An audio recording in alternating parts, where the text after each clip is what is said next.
सक्षम ताटेच्या आईचं वय 43 वर्ष आहे आणि ज्या पद्धतीनं सांगितलं, की आपण कुटुंबाला उभं राहण्यासाठी ही नोकरी देण्यात येते. तर त्यामधनं त्यांना केवळ 15 ते 17 वर्षाचा कालावधी हा नोकरीसाठी मिळणार आहे. या कालावधीमध्ये खरंच वाटतंय, की त्यांचं कुटुंब स्टँड होईल? आता सध्या स्थितीमध्ये सक्षम ताटे यांच्या कुटुंबामध्ये त्यांचे आई वडील आणि त्यांचा एक लहान भाऊ जो आता 10वीला आहे, 16 वर्ष त्याचं वय आहे. सक्षम ताटेंच्या आईचं वय जवळपास आता आपण म्हटल्याप्रमाणे 43 वर्ष जरी असलं तरी त्यांना शासकीय नोकरी प्राप्त झाल्याच्या नंतर खूप मोठा त्यांना आधार मिळू शकतो आणि त्याचबरोबर ते कुटुंब चांगल्या प्रकारे आपण सन्मानाने जीवन जगण्याचा शासनाकडून त्यांना सहकार्य केलं जात असतं. संबंधित कुटुंब भूमिहीन आहे आणि त्या संदर्भात त्यांना उद्याच्या कालावधीमध्ये काही जमिनीचा जो मोबदला आहे शासनाकडून मिळणारा, ती 4 एकर जमीन मिळणार आहे का? तसा प्रस्ताव तुम्ही मागवला का? त्याविषयी मार्गदर्शन केलंय का? त्याविषयी त्यांना आपण संपूर्ण मार्गदर्शन केलं. शासन निर्णयाप्रमाणे जर समजा शासकीय नोकरीसाठी जर पात्र व्यक्ती त्या ठिकाणी नसेल तर आपण ते 4 एकर जमीन त्यांना उपलब्ध करून देऊ शकतो. पण कर्मवीर दादासाहेब गायकवाड जी आमच्या कडे योजना आहे, त्या योजनेमध्ये जर ते कुटुंब पात्र ठरत असेल तर आपण त्यांना 4 एकर जमीन उपलब्ध करून देऊ शकतो. काय नियमावली ही त्या कुटुंबाला ही जमीन मिळण्यासाठी? ते कुटुंब भूमिहीन असायला पाहिजे, तहसीलदारांकडून जसं प्रमाणपत्र त्यांना पाहिजे, तसेच दारिद्र्य रेषेखाली ते कुटुंब असायला पाहिजे आणि त्या कुटुंबात ज्यांच्या नावे आपल्याला द्यायचं आहे त्यांचं वय 60 वर्षाच्या आत पाहिजे. ही पात्रता त्याच्यासाठी आहे. ज्या पद्धतीने ही घटना घडली त्यानंतर बरेचसे पडसाद हे समाज माध्यमांनी सगळीकडे पाहायला मिळाले.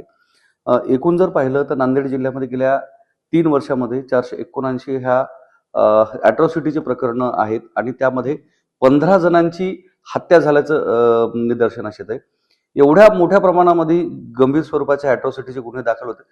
समाज कल्याण कार्यालयाकडून कोणती अशी दखल घेतल्या जाते आणि त्या संदर्भात मार्गदर्शन शिबिर घेतले जात आहेत जेणेकरून ह्या घटना होऊ नयेत? येस, आपण खूप चांगला प्रश्न या ठिकाणी विचारलेला आहे. सामाजिक न्याय विभागाकडून अॅट्रॉसिटीच्या बाबतीमध्ये आपण दर 3-4 महिन्यामध्ये कार्यशाळा घेत असतो आणि अॅट्रॉसिटीच्या अनुषंगाने दर महिन्याला माननीय जिल्हाधिकारी महोदयांच्या अध्यक्षतेखाली मीटिंग होत असते. त्या मीटिंगमध्ये माननीय पोलीस अधीक्षक महोदय, माननीय मुख्य कार्यकारी अधिकारी महोदय, माननीय शासकीय सरकारी वकील असे सर्व शासकीय अधिकारी त्या ठिकाणी उपस्थित असतात.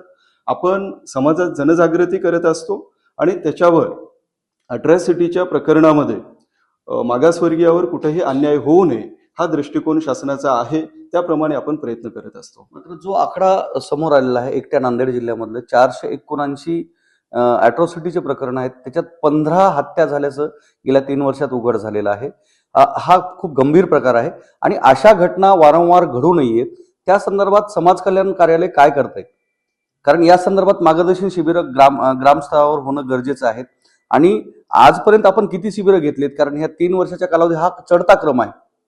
मग हे अपयश कुणाचं आहे असं आपण समजावं? समाजामध्ये जे घटना घडत आहे ते खूप दुःखद घटना आहेत. अशा घटना भारताच्या संविधानाला म्हणजे एक आपल्याला असं म्हणता येईल की संविधानामध्ये जे सांगितलंय की आपण सर्व स्वतंत्र आहोत, सर्व समानतेने समाजबंधुभावाने वागायला पाहिजे, ते या ठिकाणी आपल्याला थोडंसं त्याकडे दुर्लक्ष झाल्यासारखं वाटते.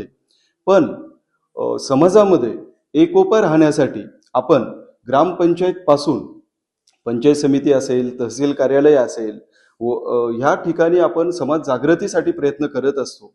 मागासवर्गीयांना कुठलाही अन्याय, मागासवर्गीयावर कुठलाही अन्याय होऊ नये ही खबरदारी आपण घेत असतो. पण समाजामध्ये अशा घटना घडत आहेत. त्यामुळे अजून शासनाला म्हणजे आपण अजून आपल्या म्हणजे कार्यशाळा असतील, मार्गदर्शन शिबिर असतील असे आपण घेणं गरजेचं आहे आणि त्याप्रमाणे शासन प्रयत्न करत आहे. संबंधित नांदेड येथे घडलेली सक्षम ताटे याच्या ऑनर किलिंगच्या अर्थात ह्या निर्घृण हत्येची जी घटना आहे त्यामुळं संपूर्ण महाराष्ट्र नाही तर देशभरामध्ये या घटनेसंदर्भात चिंता व्यक्त करण्यात आलेली होती आणि संबंधित कुटुंबाला राज्य शासनाच्या समाज कल्याण विभागाअंतर्गत जवळपास 8,25,000 रुपये हा जो हे जे अनुदान आहे ते मंजूर झाले. त्याच्यात पहिला टप्पा मिळालेला आहे.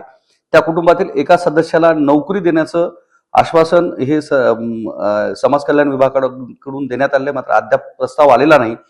दरम्यान हे कुटुंब आणखी चांगल्या रीत्यानं समाजात उभं राहावं या दृष्टिकोनातून त्यांना भूमीचीही तरतूद करण्यात आलेली आहे, मात्र त्याचा पण अद्याप प्रस्ताव आलेला नसल्याचं सहाय्यक समाज कल्याण आयुक्त निमगिरे यांनी सांगितलेलं आहे. आणि येत्या कालावधीमध्ये सक्षम टाटे कुटुंब निश्चितच समाज कल्याणच्या मदतीमुळे निश्चितच उभं राहील अशी आशा बाळगूया.